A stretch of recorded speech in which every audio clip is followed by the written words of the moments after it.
Halo semuanya, selamat datang di PTK Review. Bagaimana kabarnya? Aku harap kalian semua baik-baik saja. Pada kesempatan kali ini, kita akan melanjutkan video yang kemarin yang berjudul Mirai Note 10. Bagi yang belum menonton part sebelumnya, silahkan menontonnya terlebih dahulu, oke? Dan link video part sebelumnya, kalian bisa mengeceknya di deskripsi. Baiklah, tanpa banyak ngomong di awal, langsung saja kita masuk ke ceritanya.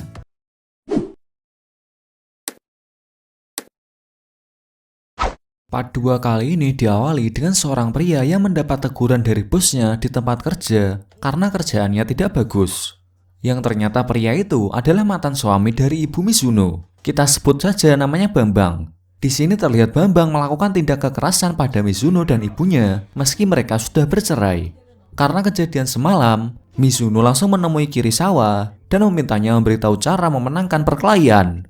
Tapi Kirisawa menasihatinya dengan bilang,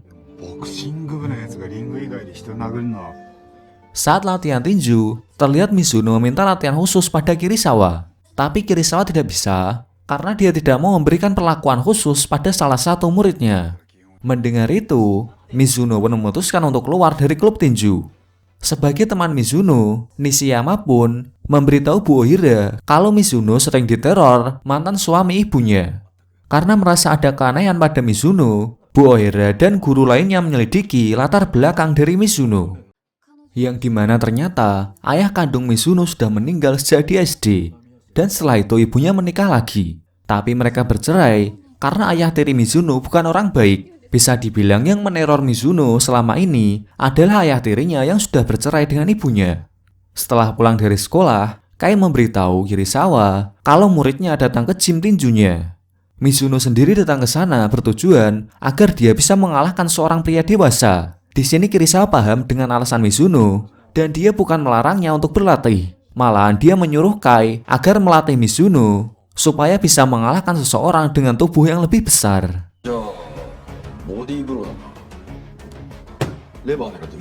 Di sini Kai mengajari dalam melawan lawan yang tubuhnya lebih besar, lebih efektif dengan menggunakan pukulan body blow, yaitu pukulan yang mengarah langsung ke tubuh. Setelah selesai latihan, Kirisawa memberikan nomor ponselnya untuk jaga-jaga jika ayah tirinya itu datang meneror lagi. Esok harinya, saat Kirisawa terbangun dari tidur, dia melihat foto mantan istrinya yang ternyata istrinya sudah meninggal karena kanker. Siangnya Mizuno menelpon Kirisawa untuk memberitahu kalau ayah tirinya datang meneror lagi. Kirisawa pun menyeret Bambang ke ruang latihan tinju. Tak lama setelah itu Bu Ohira juga datang. Tujuan Bu Ohira datang adalah untuk melarang Mizuno bertarung. Di sini diketahui bahwa alasan Bambang meneror Mizuno dan ibunya dikarenakan dia stres dengan pekerjaannya dan ingin melampiaskan itu semua kepada Mizuno dan ibunya.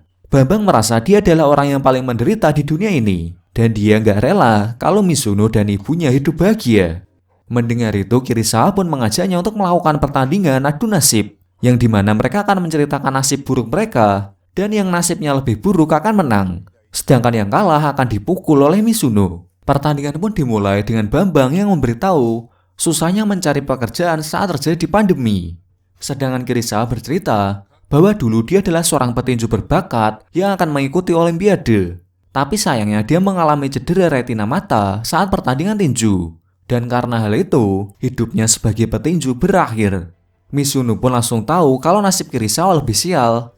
Dan karena kalah adu nasib, sesuai peraturan, Bambang pun mendapat pukulan dari Mizuno.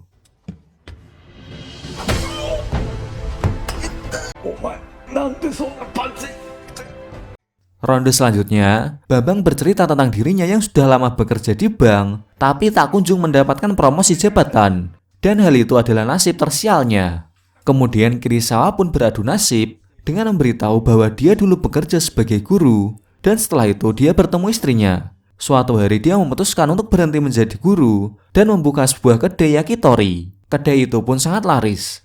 Akan tetapi karena terjadi pandemi, kedainya bangkrut dan tak lama setelah itu istrinya meninggal karena kanker. Dengan hal ini soal adu nasib Kirisawa pemenangnya. Dan sesuai peraturan, Mizuno memukul yang kalah dengan jurus body blow.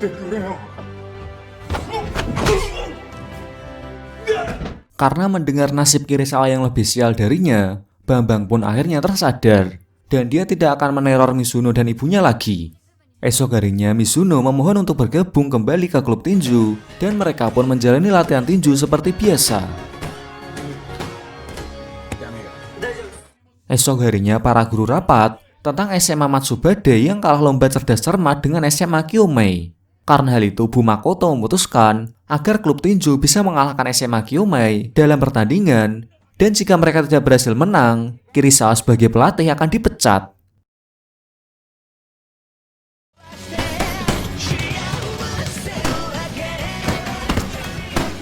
Sementara itu di ruang klub tinju, ketika sparring, Iba dan Tatsuya malah bertengkar gak jelas. Dan Kirisawa pun memisah mereka. Alasan mereka bertengkar karena mereka berdua sama-sama memiliki perasaan suka pada manajer tinju yaitu Nishiyama. Dan di sini Iba memberitahu Kirisawa kalau dia akan menembak Nishiyama di atas ring tinju setelah berhasil memenangkan pertandingan. Iba dan Tatsuya semakin rajin berlatih untuk memenangkan pertandingan sekaligus mendapat perhatian dari Nishiyama.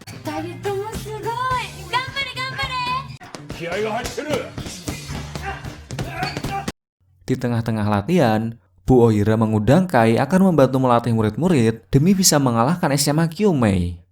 Kai membantu latihan mereka, tapi penjelasan dari Kai sulit dipahami oleh murid-murid.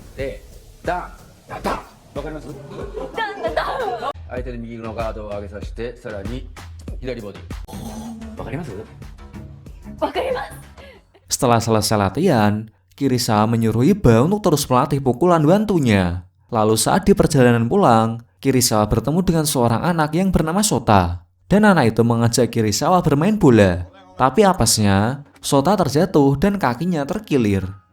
Karena tidak ada pilihan lain, Kirisawa pun mengantarkan Sota ke rumahnya.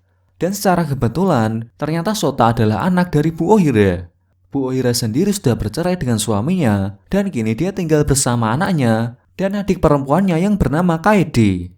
Di sisi lain, Iba terus berlatih dengan keras dengan arahan dari Kirisawa, yaitu melatih pukulan bantunya.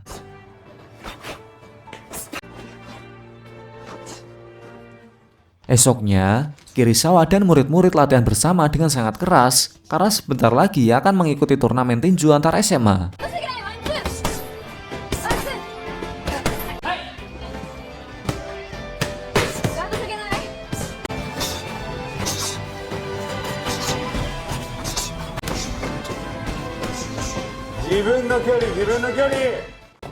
Setelah selesai latihan, Bu Ohira dan Kirisawa melihat Iba yang masih berlatih, dan di sana Iba tidak latihan wantu, melainkan latihan pukulan yang diajarkan oleh Kai sebelumnya.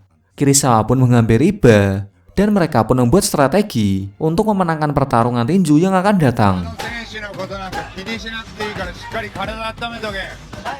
Singkat cerita, hari kompetisi pun akhirnya tiba. Dan perwakilan SMA Matsubade yang akan bertanding pertama kali adalah Iba melawan Sukahara dari SMA Hoto. Dan di sana Makoto dan wakil kepala juga menonton pertandingan tersebut. Pertandingan pun dimulai dengan Iba yang memilih untuk bertahan dahulu. Ketika ada celah, Iba pun melancarkan pukulan wantu.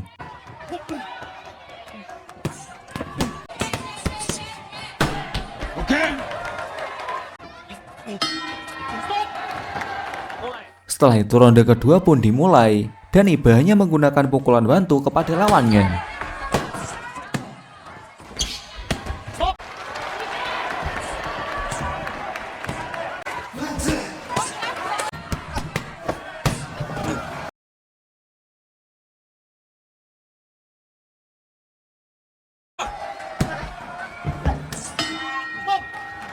Dan akhirnya sampai pada ronde ketiga, sekaligus ronde terakhir.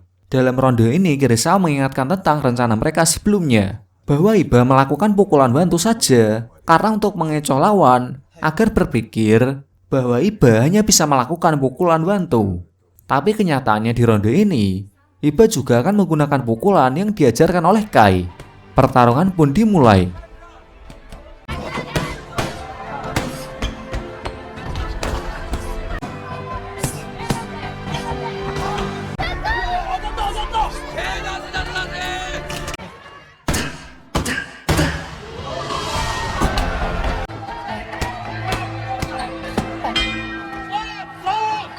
Meskipun Iba sudah berusaha dengan keras, namun sayangnya dia kalah poin dari lawannya.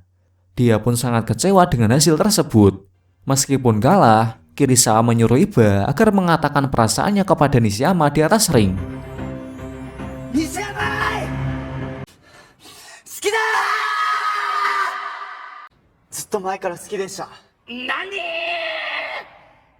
Namun sayangnya, Nishiyama tidak bisa menerima perasaan itu. Meskipun begitu, Iba tidak menyesal mengungkapkan perasaannya, dan dia sudah ikhlas menerima jawaban dari Nishiyama.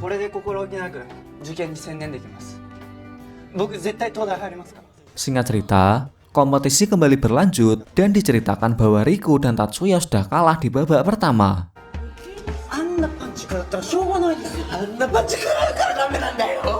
Beruntungnya Mizuno berhasil menang di babak pertama, dan pada babak kedua dia akan melawan siswi dari SMA Kyumei yang bernama Okumura. Mizuno dan Okumura pun masuk ke ring untuk memulai pertandingan.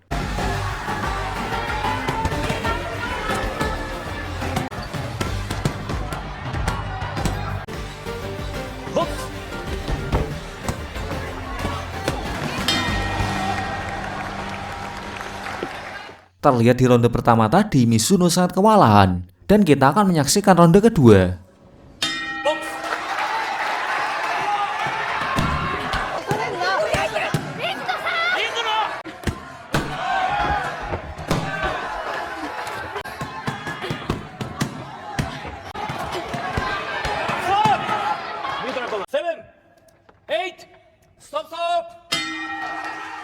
Pada akhirnya Mizuno kalah karena sudah tidak kuat untuk menjalani pertandingan lagi. Karena hal itu Mizuno sangat bersedih dan meminta maaf ke Kirisawa karena tidak bisa menang. Karena kekalahan SMA Matsubade dalam kompetisi tinju, Makoto pun memutuskan untuk memecat Kirisawa.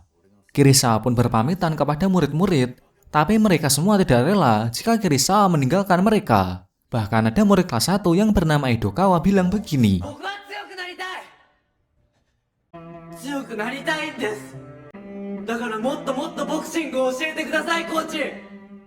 Karena kepergian Kirisawa, Makoto pun menyuruh wakil kepala agar mencari pelatih tinju terbaik agar bisa mengalahkan SMA Kyumei. Selain itu, Makoto juga menyuruh wakil kepala untuk mengajar pelajaran ekonomi menggantikan Kirisawa. Di sini wakil kepala meminta bantuan kepada Bu Ohira untuk mencarikannya pelatih tinju. Dan esok harinya, Bu Ohira meminta Kai untuk menjadi pelatih klub tinju di SMA Matsubadai. Tak lama setelah itu, muncul anggota baru yang bernama Saijo, dan dia merupakan murid pindahan dari SMA lain. Terlihat Saijo memiliki keahlian tinju yang hebat, dan Kai hanya fokus melatih Saijo saja.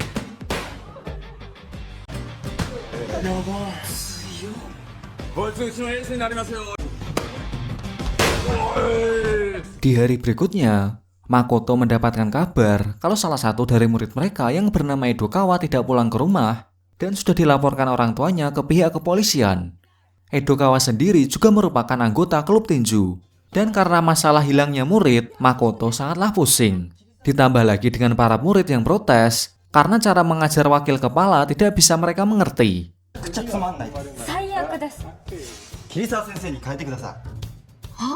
Sementara itu di tempat lain, para anggota tinju meminta Kirisawa agar melatih mereka lagi. Akan tetapi Kirisawa tidak bisa karena Makoto sudah memecatnya. Di sana para murid memberitahu ke Kirisawa bahwa Edokawa sudah berhari-hari tidak pulang ke rumah. Kembali ke ruang kepala sekolah, terlihat Kai memutuskan untuk mengundurkan diri karena dia tidak bisa melatih amatiran. Para murid-murid tidak bisa memahami penjelasannya.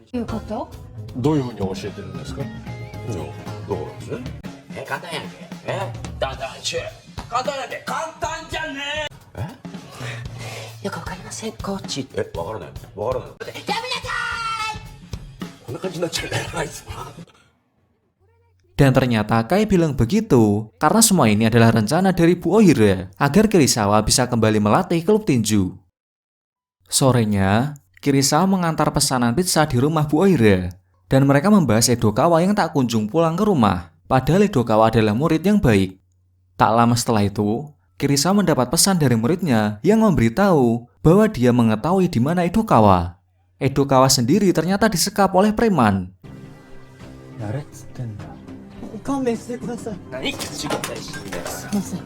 Tak lama kemudian, Kirisawa datang ke tempat tersebut dengan berpura-pura mengantarkan pesanan pizza atas nama Edokawa. Para preman itu pun percaya dan menyuruh Edokawa mengambil pizza tersebut. Akan tetapi saat Kirisawa diam-diam menyelamatkan Edokawa, tiba-tiba Edokawa terjatuh sehingga para preman langsung keluar. Kirisawa menyuruh Edokawa untuk kabur duluan bersama dengan Bu Ohira dan Makoto, sedangkan dirinya akan melawan para preman tersebut.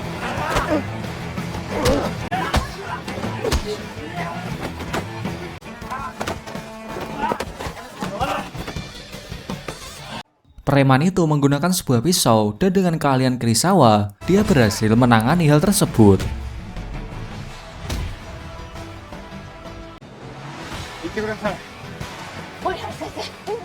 Karena berhasil menyelamatkan muridnya, Makoto pun menawari Kirisawa untuk melatih klub tinju lagi. Tapi dengan satu syarat, pada kompetisi tinju tahun depan, mereka harus menang melawan SMA Kyumei. Pada akhirnya Kirisawa kembali melatih klub tinju, dan dengan ini film pun tamat.